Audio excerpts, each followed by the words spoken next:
ډاکټر صاحب ولسمشر محمد اشرف غني په اړه لنډ وضاحت.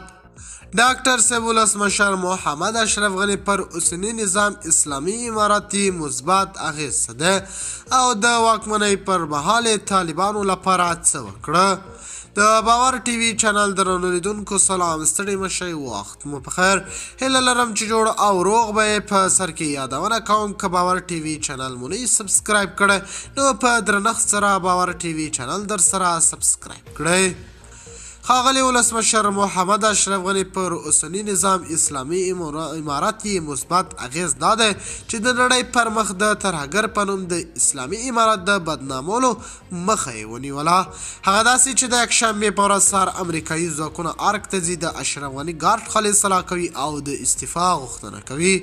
اشرف غني اصولي کار کوي، په ځواب کې ورته وایي چې تاسو زما ځای ناستې راولئ، زه به استعفا وکړم او واک به ورته ور وسپارم. امریکایي ځواکونه لا جوابه کېږي. له ارګ څخه درومي. دې وخت کې طالبان د کابل ښار دروازو ته رسېږي.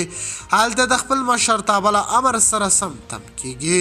د بافي کړۍ په لمسون کابل ښار کې ګډوډي جوړېږي.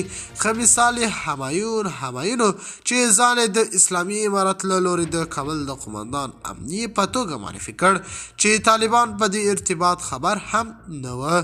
طالبان د امن د تامین په خاطر د ولس په غوښتنه مجبوریږي چې ښار ته داخل شي.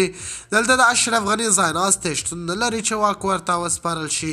مافي کړۍ تیوته جوړوي چې د ورځې په جریان کې یا د شپې د طالب په جامه کې ارګ ته ننوځي، اشرف غني ووژني، طالبان بدنامه کړي او نړۍ ته یې په ترهګره معرفي کړي. مګر اشرف غني له فکره کار واخیست، هم یې ځان په عمل کړ او هم یې طالبان د نړۍ پر مخ د ترهګر ثابتولو څخه وساتل. د باور ټي وي چینل درنو لیدونکو دا و زموږ ته دې مهال چمتو کړی خبر.